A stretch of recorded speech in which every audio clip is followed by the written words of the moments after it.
Ramon del Fierro Magsaysay, or also known as Ramon Magsaysay. He is mixed Tagalog, Ilocano, Spanish, and Chinese descent. He was born in Iba, Zambales on August 31, 1907. His father's name is Ezekiel Magsaysay Y. de los Santos, a blacksmith, and his mother is Perfecta del Fierro Y. Kimson, a Chinese mestizo school teacher. He spent his grade school life somewhere in Castillejos and high school life at Zambales Academy in San Narciso, Zambales after college. Magsaysay entered the University of the Philippines in 1927. He first worked as chauffeur to support himself as he studied engineering, and later he transferred to the Institute of Commerce at Jose Rizal College, now Jose Rizal University, from 1928 to 1932, where he received a baccalaureate in commerce. Then he worked as an automobile mechanic for a bus company and shop superintendent. Sinasabi po rito na nag-aral si Magsaysay sa Universidad ng Pilipinas at kumuha ng Engineering Mechanical, bagamat sa Kolehiyo de Jose Rizal niya natapos ang antas ng komersyo. Sa kanyang kapanahunan, karamihan sa mga pinuno sa politika ay kamag-anak ng Kastila. Si Magsaysay lamang ang may lahing Malay, katulad ng pangkaraniwang Pilipino. Si Magsaysay ay nagsimula bilang isang mekaniko sa Tritran Bus Company at sa kasalukuyan ay naging bilang branch manager. He organized the Western Luzon Guerrero Forces and was commissioned captain on April 5, 1942. For 3 years, Magsaysay operated under Col. Merrill's famed guerrilla outfit and saw action at Sawang San Marcelino, Zambales.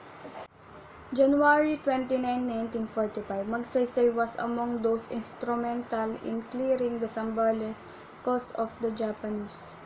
At the outbreak of World War II, he joined the motor pool of the 31st Infantry Division of the Philippine Army when Bataan surrendered in 1942.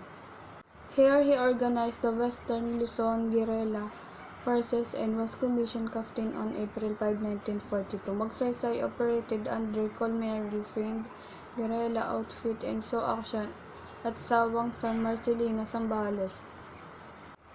Magsaysay was among those instrumental in clearing the Zambales coast of the Japanese prior to the landing of American forces together with the Philippine Commonwealth troops on January 29, 1945. On April 22, 1946, Magsaysay, encouraged by his fellow ex-guerrillas, was elected under the Liberal Party to the Philippine House of Representatives. In 1948, Presidential Manuel Rojas chose Magsaysay to go to Washington, D.C. as chairman of the Committee on Guerrillas Affairs to help to secure passage of the Rogers Veterans Bill, giving benefits to the Philippine veterans.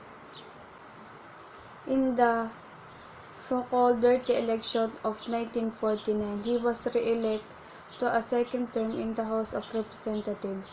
During both terms, he was chairman of House National Defense Committee. In early August 1950, he offered President L.P. Joe Quirino a plan to fight the communist guerrillas. In early August 1950, using his own experiences in guerrilla warfare during World War II. After some hesitation, Quirino realized that there was no alternative and appointed Magsaysay Secretary of National Defense in September 1950. He intensified the campaign against the Hukbalahap guerrillas. This success was due in part to the unconventional methods he took up from a former advertising expert and CIA agent, Colonel Edward Lansdale. In the counter-insurgency, the two utilized deployed soldiers distributing relief goods and other forms of aid to outlying provincial communities. Prior to Magsaysay appointment as Defense Secretary, rural citizens first served the Philippine Army with the at pati and distrust. However, Magsaysay term enhanced the army image, earning them respect and admiration. By 1953, President Quirino thought the threat of the Hawks was under control and Secretary Magsaysay was becoming too weak. Magsaysay met the interference and obstruction from President and his advisors in fears they might be unseated at the next presidential election. Nanalo si Ramon Magsaysay sa 1953 halalan ng pagkapangulo laban sa nakaupong Pangulong si Elpidio Quirino. Ay nanumpa na suot ang barong Tagalog na kauna-unahang Pangulo ng Pilipinas na gumawa nito. Binuksan niya ang mga bakod ng Malacanang sa mga ordinaryong mamamayan. Buong nilinis ni Magsaysay ang hukbo ng Pilipinas, put an end to corrupt and expelled incompetent generals. Special anti-guerrilla units were created against the insurgents. The key to Magsaysay's success is his dealing with ordinary people. He strictly enforced the discipline of the troop in the dealing with the peasants. Si Magsaysay ang tinaguriang pangulo ng mga magsasaka. Ngunit ang kanyang mga plano ay nahadlang ng iba pang mga politiko na pumapabor sa mamamayan. Sinasabi rin rito na noong siya raw ay nakatayang presidente ay tinatawag daw ang Banana Golden Years dahil sa malubhang pagiging hindi pantay ng pamamahagi ng mga lupain at kayamanan sa mga mahihirap at mayayaman.